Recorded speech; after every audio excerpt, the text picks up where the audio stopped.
From a humble log cabin to the highest office in the land, his is a story that defines the American dream. This is the incredible life of Abraham Lincoln. Born on February 12, 1809, in a one-room log cabin in Hardin County, Kentucky, Abraham Lincoln's early life was marked by poverty and hardship. His parents, Thomas and Nancy Lincoln, were uneducated farmers. When young Abe was just 7, the family moved to Indiana, seeking a better life. Tragedy struck 2 years later when his mother passed away, a devastating blow that shaped his somber and reflective nature. Despite his limited formal education, totaling less than a year, Lincoln was a voracious reader.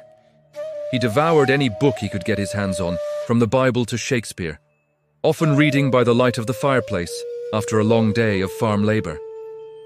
This self-education was the foundation of his future greatness.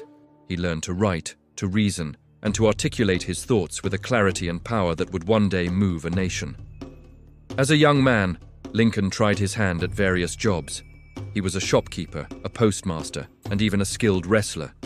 He was known for his towering height, 6'4", and his remarkable physical strength, but it was his honesty and integrity that truly earned him the nickname Honest Abe. In 1831, he settled in New Salem, Illinois, where his political journey began. Lincoln's entry into politics was modest. He was elected to the Illinois state legislature in 1834, serving 4 terms. During this time, he taught himself law, passed the bar exam, and began a successful legal career in Springfield. It was here he met Mary Todd, a spirited and well-educated woman from a prominent Kentucky family. They married in 1842 and had 4 sons, though sadly, only one, Robert, would live to adulthood. The personal tragedies he and Mary endured deepened his capacity for empathy, a quality that would define his presidency. His political ambitions grew. In 1846, Lincoln was elected to the U.S. House of Representatives for a single term. His opposition to the Mexican-American War was unpopular, and he returned to his law practice, seemingly leaving national politics behind. But the issue of slavery would not let him rest. The 1850s were a turbulent time in America. The Kansas-Nebraska Act of 1854, which allowed new territories to decide on the issue of slavery for themselves, reignited the national debate and spurred Lincoln back into the political arena. He joined the newly formed Republican Party, which was founded on the principle of preventing the expansion of slavery. In 1858, Lincoln challenged the powerful incumbent Stephen A. Douglas for a U.S. Senate seat. Though he lost the election, their series of 7 debates catapulted Lincoln to national fame. His powerful arguments against the moral and political wrongs of slavery resonated across the North.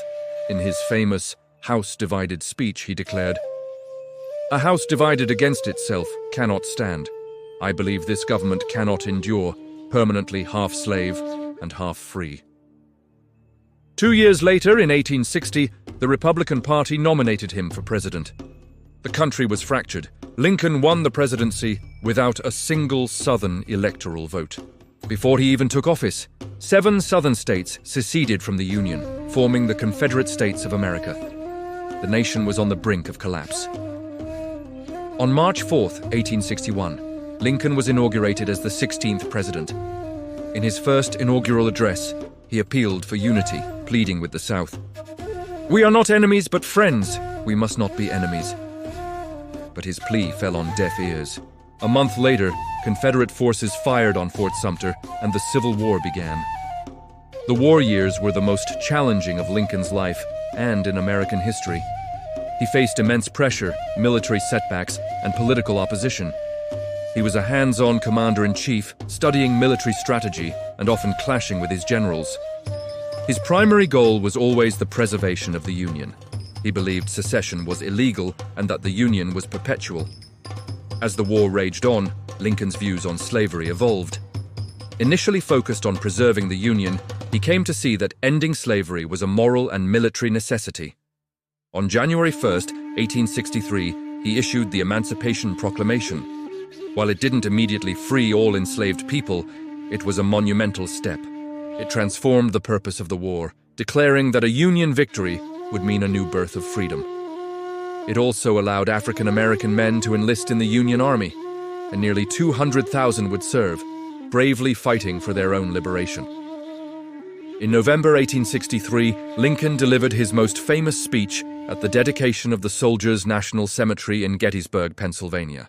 In just 272 words, the Gettysburg Address redefined the meaning of the war and the promise of America.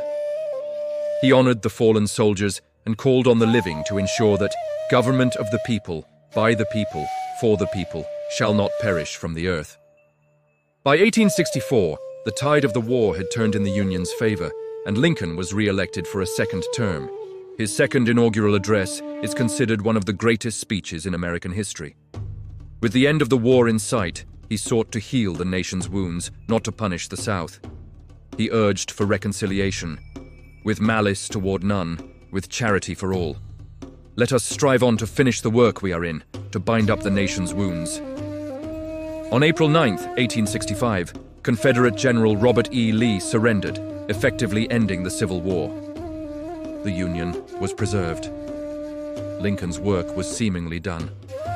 He began to plan for Reconstruction, a process of readmitting the Southern states and integrating newly freed African Americans into society. But just 5 days after the surrender, on the evening of April 14, 1865, a national tragedy occurred. While attending a play at Ford's Theater in Washington, D.C., President Lincoln was shot by John Wilkes Booth, a well-known actor and Confederate sympathizer. Abraham Lincoln died the next morning. The nation was plunged into mourning. The man who had saved the Union and brought about the end of slavery was gone. His assassination was a devastating loss, but his legacy endures. Abraham Lincoln's journey from a log cabin to the White House is a powerful testament to the power of perseverance, self-education, and moral conviction. He led the United States through its darkest hour, preserved the Union, and paved the way for a more perfect, more just nation. His words and his actions continue to inspire people around the world, a timeless reminder of what one person can achieve in the pursuit of freedom and equality. Thank you so much for watching. If you found this story as inspiring as we do, please hit that like button and subscribe to our channel for more incredible stories from history. We'll see you in the next video.